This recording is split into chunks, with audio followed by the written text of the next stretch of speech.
never slow up, no I don't take shit. I got no love for the fakeness. If you wanna play tough and wanna hate this, I'll always show up. I don't ever slow up, no I don't take shit. I got no love for the fakeness. If you wanna play tough and wanna hate this, I'll always show up and make a statement. I don't ever Madras படம் நினைக்கிறேன். அதில் ஒரு dialogue வரும். அவர் அசால்ட்டாக நினச்சிட்டு இருக்கீங்க எல்லாரும், ஒரு பாயிண்டில் அவரை பார்த்து அலறாத ஆளே கிடையாது அப்படின்னு சொல்லுவாங்க. இந்த லைன் வந்து எக்ஸாக்டாக கேப்டன் விஜயகாந்த் சாருக்கு வந்து பொருந்தும். என்னதான் அவரோட லாஸ்ட் இயர்ஸில் வீல் சேரில் அவர் உட்காந்து அவரோட லைஃப் கழிஞ்சாலும் அவரோட ஸ்டார்டிங் கெரியர் அப்போது அவரை மாதிரி அசம்பிளியில் ஒருத்தனால பேச முடியாது, சிங்கம் மாதிரி கர்ஜிப்பார் அப்படின்னு சொல்லுவாங்க. எனக்கு வினோத் காம்லியை பார்க்கும்போது இந்த டைலாக் தான் ஞாபகம் வந்துச்சு. ஒரு பாயிண்டில் வந்து இந்தியன் கிரிக்கெட்டுடைய ஃப்யூச்சர் நட்சத்திரம் இவர் தான் அப்படின்னு சொன்னாங்க.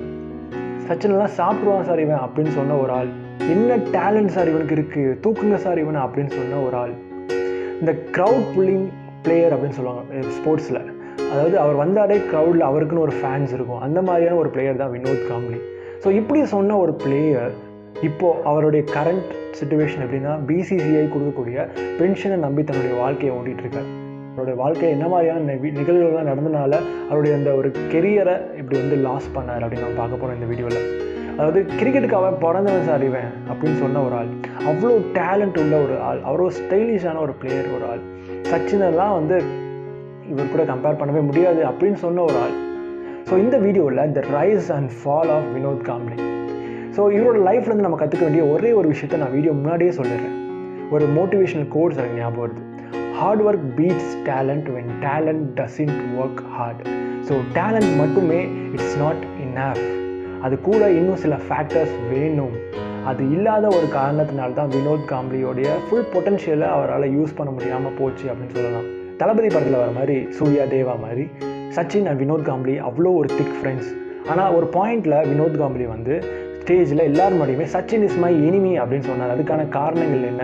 ஸோ இந்த மாதிரி எல்லாத்தையுமே நம்ம இந்த வீடியோவில் ஃபுல்லாக பார்க்கலாம். ஸோ வீடியோவை ஃபுல்லாக பாருங்கள், பிடிச்சிருந்தா லைக் பண்ணுங்கள், சப்ஸ்கிரைப் பண்ணி கமெண்ட் கண்டிப்பாக பண்ணிடுங்க. அண்ட் என்னோட பேர் கௌதம். ஸோ வாங்க இப்போ வீடியோக்குள்ளே போகலாம்.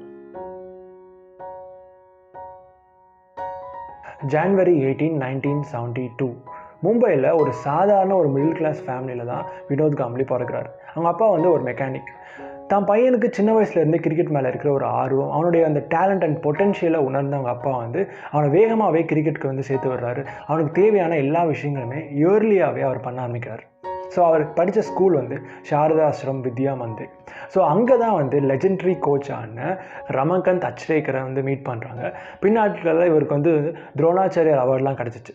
ஸோ இங்கே இவரை மீட் பண்ணக்கப்புறம் தான் இவரோட லைஃப்பில் வந்து ஒரு பெரிய ஒரு சேஞ்ச் உருவாச்சு அப்படின்னு நம்ம சொல்லலாம்.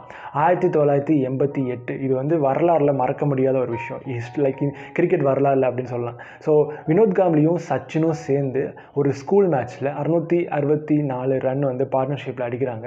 போட்டு பொலன்னு பொழக்கிறாங்க. கோச் போதும், இதுக்கு மேலே போதும் வேணான்னு சொல்லி டிக்ளேர் பண்ண சொன்னால 2 பேர் நிப்பாட்டினாங்க. இல்லைனா வந்து எதிர் டீமை வந்து எனக்கு வந்து கதற அழுக வச்சுருப்பாங்க அப்படின்னு நம்ம சொல்லலாம். ஸோ இந்த விஷயம் வந்து அவரோட லைஃபே மாற்றிருச்சு அப்படின்னு சொல்லலாம். நம்ம முதலே சொன்ன மாதிரி வினோத் காம்லி வந்து ஒரு க்ரௌட் புல்லிங் பிளேயர். ஸோ வந்து ஒரு அக்ரெசிவான ஒரு பிளேயர், ஒரு ஸ்டைலிஷான ஒரு பிளேயர். இதனால் இவருக்கு வந்து நிறைய ஃபேன்ஸ் உருவாக ஆரம்பித்தாங்க. ஸோ இதுக்கப்புறம் வந்து அடுத்தடுத்த ஸ்டேஜ் மும்பை கிரிக்கெட்டில் வந்து மூவ் பண்ண ஆரம்பிக்கிறாரு. ஸோ இவருடைய அடுத்தடுத்த மேட்ச்சில் கன்சிஸ்டண்ட்டாக பெர்ஃபார்ம் பண்ணுறதா இருக்கட்டும், நிறைய ஹை ரன் ஸ்கோர் பண்ணுறதா இருக்கட்டும். இவர் வந்து ஒரு left hand batsman and bowler அப்படிங்கிறது உங்களுக்கு தெரியும் நினைக்கிறேன். ஸோ இந்த மாதிரியான விஷயங்கள் நடக்க 1993 இந்தியன் கிரிக்கெட் டீமில் இவருக்கான ஒரு இடம் உறுதி செய்யப்படுகிறது அப்படின்னு சொல்லலாம். இதுக்கப்புறம் தான் எல்லாமே the rise of Vinod calmly அப்படின்னு சொல்லலாம். அவர் தொட்டதெல்லாம் தங்கம் அப்படிங்கிற மாதிரி இதுக்கப்புறம் ஒரே ஏறுமுகமாக தான் இருந்துச்சு அவருடைய வாழ்க்கையில். 1993 வினோத் காம்லியோட ஃபர்ஸ்ட் டெஸ்ட் டெபியூட் இங்கிலாந்து கூட 224 டபுள் செஞ்சுரி அடித்தார். அவ்வளோதான், அப்படியே எல்லோரும் மிரண்டுட்டாங்க. இந்த அதிர்ச்சியிலேருந்து வெளியே வர்றதுக்குள்ளே அடுத்த டெஸ்ட் சீரீஸ் வந்து ஜிம்பாப்வே கூட, அங்கேயும் டபுள் செஞ்சுரி. அவ்வளோதான், முடிச்சு விட்டா இவன் வந்து அவ்வளோதான், இந்தியன் கிரிக்கெட்டோட ஃப்யூச்சர் ரொம்பவே பிரைட்டாக இருக்குது அப்படின்னு சொல்லி எல்லாருமே நினச்சிட்டு இருந்தாங்க, எல்லாருமே பாராட்டிகிட்டு இருந்தாங்கன்னு சொல்லலாம். ஸோ அந்த டைமில் அவர் வந்து ஒரு ரெக்கார்ட் கிரியேட் பண்ணார். The first Indian cricketer to reach 1000 test runs அப்படிங்கிற ஒரு ரெக்கார்ட் வந்து அப்போ கிரியேட் பண்ணார். ஸோ இவரையும் சச்சின் லைக் நம்ம சொன்னால் ஏர்லி டேஸ்லேருந்தே சச்சின் இவரும் சேர்ந்து விளையாண்டனால எல்லா இடத்துலையுமே இவங்க 2 பேருமே கம்பேர் பண்ணிகிட்டே வந்தாங்க. இவர் சச்சினை பீட் பண்ணுவாரா, இல்லை நெக்ஸ்ட் சச்சின் இவர் தான், இந்த மாதிரி நிறைய கம்பேரிசன் எப்போவுமே இருந்துச்சு. ஆனால் இவங்க 2 பேருமே வந்து ஒரு ரொம்ப டிஃப்ரெண்ட்டான ஒரு பிளேயர் அப்படின்னு சொல்லலாம். சச்சினை பொறுத்த வரைக்கும் அவர் வந்து ஒரு டெக்னிக்கலான ஒரு பிளேயர், ஒரு பவர் ஹிட்டர் அப்படி கிடையாது. ஆனால் வினோத் காம்ப்ளி வந்து ஒரு ஆக்ரோஷமான ஒரு பிளேயர் அப்படி சொல்லலாம். ஸோ இதனாலே வந்து இவருக்கு வந்து நிறையா ஒரு க்ரௌட் ஃபேன்ஸ் இருந்தாங்க சொல்லலாம். இவர் வந்தாலே க்ரௌட்லாம் கத்த ஆரம்பிச்சிருவாங்க அப்படின்னு சொல்லலாம். ஸோ ஓடிஐ பொறுத்த வரைக்கும் வந்து லைக் இந்தியன் டீம் எப்போலாம் ரொம்ப கிரிட்டிக்கலான ஒரு சுச்சுவேஷன்ஸ் இருக்கும், நிறையா ரன் தேவைப்படுற டைமில் இருக்கும், அந்த டைம்லாம் வந்து வினோத் காம்ப்ளி கரெக்டாக வந்து அந்த இடத்துலேருந்து இந்தியாவை காப்பாற்றுவார். ஸோ சச்சின் அண்ட் வினோத் காம்ப்ளியோட பார்ட்னர்ஷிப்பை பார்க்க எல்லாருமே என்ன நினச்சாங்கன்னா, இவங்க 2 பேர் போதும், ஒரு இந்தியன் கிரிக்கெட்டோட ஃபியூச்சர் ரொம்பவே ஒரு ஸ்ட்ராங்கான இவங்க 2 பேர் கையில் இருக்குது அப்படின்னு சொல்ல ஒரு லைக் அப்படி வந்து எல்லாருமே ஒரு ரொம்ப பெருமையாக பேசிகிட்டு இருந்தாங்க வினோத் காம்ப்ளியை பற்றி. ஆனால் எல்லாத்துக்குமே ஒரு டேர்னிங் பாயிண்ட் வர மாதிரி வினோத் காம்ப்ளியோட அவருடைய வீழ்ச்சி ஸ்டார்ட் ஆக ஆரம்பிச்சிச்சு. Fall of Vinod Kambli. So எங்கே எல்லாமே ஸ்டார்ட் ஆச்சு, அவரோட வீழ்ச்சிக்கு காரணங்கள் என்னென்ன. ஸோ நம்பர் 1 ரீசன் பார்க்கும்போது இன்ஜூரிஸ் அண்ட் ஃபிட்னஸ். நம்ம எல்லாருக்குமே தெரியும் வினோத் காம்ப்ளி வந்து ஒரு அக்ரெசிவான ஒரு பிளேயர், ஒரு ஹார்ட் ஹிட்டர். ஸோ அடிக்கடி அவருக்கு இன்ஜூரிஸ் ஆகிறது நார்மலான விஷயம். அதுக்கப்புறம் வந்து திரும்ப அதுலேருந்து கம்பேக் கொடுக்க முடியாமல் அவரால் போகுது. அண்ட் நிறைய நேரம் எப்போ லைக் இந்திய டீமுக்கு தேவைப்படுற நேரத்தில் அவர் வந்து அவைலபிளாக இல்லை, ஒரு ஏதோ லைக் இன்ஜூரியாக அவர் வந்து ரெஸ்ட்டில் இருக்கார். இந்த மாதிரி அடிக்கடி நடக்க ஆரம்பிக்குது. வீழ்ச்சிக்கு முக்கியமான காரணங்கள் இது ரொம்பவே முக்கியம் அப்படின்னு சொல்லலாம். நம்பர் 2 பார்க்கும்போது டிசிப்ளின். ஸோ ஆஃப் ஃபீல்டில் நிறைய இன்டிசிப்ளினான ஆக்டிவிட்டீஸ் அவர் மேலே கம்ப்ளைண்ட் வர ஆரம்பிச்சிச்சு. டீம் மேனேஜ்மெண்ட்டுக்கும் அவருக்கும் சரியான பாண்டிங் இல்லை, நிறைய பிரச்சனை வந்து வர ஆரம்பிச்சுன்னு சொல்லலாம். நிறைய நேரத்தில் ஆட்டிடியூட் காமிக்க ஆரம்பிக்கிறாரு, ஃபோக்கஸ் அவர்கிட்ட சுத்தமாக இல்லை. லைக் நான் முதல்ல சொன்ன மாதிரி உங்கள்கிட்ட எவ்வளோ தான் டேலண்ட் இருந்தாலும் டிசிப்ளின் அப்படிங்கிற ஒரு விஷயம் இல்லைன்னா உங்களால் எதுலேயுமே சக்ஸஸ்ஃபுல்லாக இருக்க முடியாது. அதுக்கான ஒரு நல்ல எக்ஸாம்பிள் தான் வினோத் காம்ப்ளியோட லைஃப் அப்படின்னு சொல்லலாம். 3வது விஷயம், இந்த 1990s வந்து நிறைய யங் டேலண்டட் பிளேயர்ஸ் வந்து இந்தியன் டீமுக்குள்ளே வர ஆரம்பித்தாங்க. எக்ஸாம்பிள் பார்க்கும்போது ராகுல் டிராவிட் ஆகட்டும், சௌரவ் கங்குலி, விவிஎஸ் லக்ஷ்மன். ஸோ இவங்களுக்குள்ளலாம் வந்து காம்படிட்டிவாக இருக்க முடியல வினோத் காம்ப்ளியால், அவங்க கூடலாம் வந்து அடாப்ட் பண்ண முடியல. ஸோ இதுவும் அவர் வீழ்ச்சிக்கு முக்கியமான ஒரு காரணம். ஸோ 1996 வேர்ல்டு கப் அப்புறமே வந்து டீம்லேருந்து அவர் வந்து கொஞ்சம் கொஞ்சமாக ஓரங்கட்ட ஆரம்பிக்கிறாங்க. அதுக்கப்புறம் ஒரு பார்ட்டிசிபேட் பண்ண ஒரு 22 ODIஸில் வெறும் ஒரே ஒரு வாட்டி மட்டும்தான் 50+ ரன்ஸ் ஸ்கோர் பண்ணார். அவரோட கடைசி இந்தியன் மேட்ச் 2000 ஒரு ODI. அதுக்கப்புறம் வந்து எவ்வளோ தான் டொமஸ்டிக் மேட்சஸில் விளையாண்டு திரும்ப கம்பேக் கொடுக்கலான்னு நினச்சாலும் அவரால் முடியவே இல்லை. ஸோ அதுவே வந்து அவருடைய கடைசி மேட்சாக முடிஞ்சிச்சு. Life after cricket. ஸோ தனக்கு இதுக்கு மேலே இந்தியன் டீமில் இடம் இல்லை அப்படின்னு தெரிஞ்சுக்கிட்ட வினோத் காம்ப்ளி அதுக்கப்புறம் நிறைய டொமஸ்டிக் மேட்சஸ்லாம் விளையாட ஆரம்பிக்கிறார். ஸ்டில் அவரால் ஒரு இம்பேக்டை க்ரியேட் பண்ணவே முடியல, ரொம்பவே ஸ்ட்ரகிள் பண்ண ஆரம்பிக்கிறார்.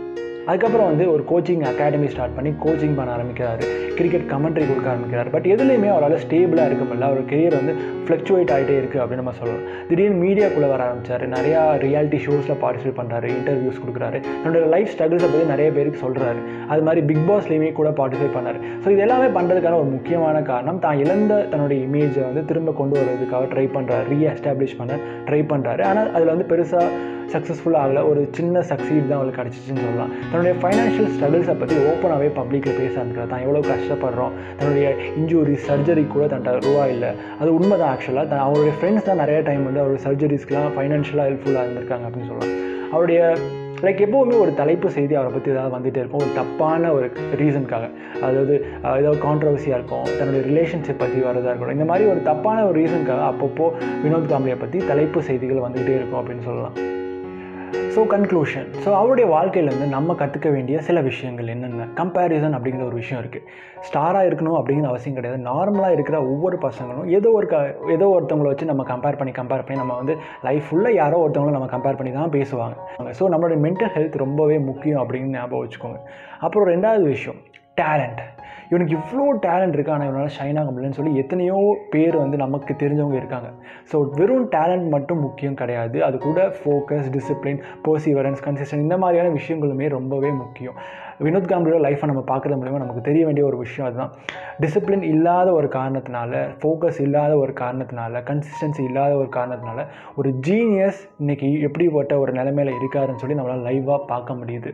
அண்ட் நீங்கள் யாரானாலும் இருக்கலாம், ஒரு சின்ன பையனாக இருக்கலாம், ஒரு பெரிய பையனாக இருக்கலாம், காலேஜ் போகலாம், ஸ்கூல் போகலாம், இல்லை ஒர்க் பண்ணலாம், இல்லை வந்து ஒரு அங்கிளாக இருக்கலாம், யாராக இருந்தாலும் இந்த ஒரு விஷயத்தை எப்போவுமே ஞாபகம் வச்சுக்கோங்க. Say no to alcohol and cigarettes. So thank you so much வாட்சிங் திஸ் வீடியோ. அண்ட் என்னுடைய பேர் கௌதம். ஸோ இன்னொரு வீடியோவில் உங்களை பார்க்குறேன். மறக்காமல் சப்ஸ்கிரைப் பண்ணி லைக் பண்ணிடுங்க. தடா.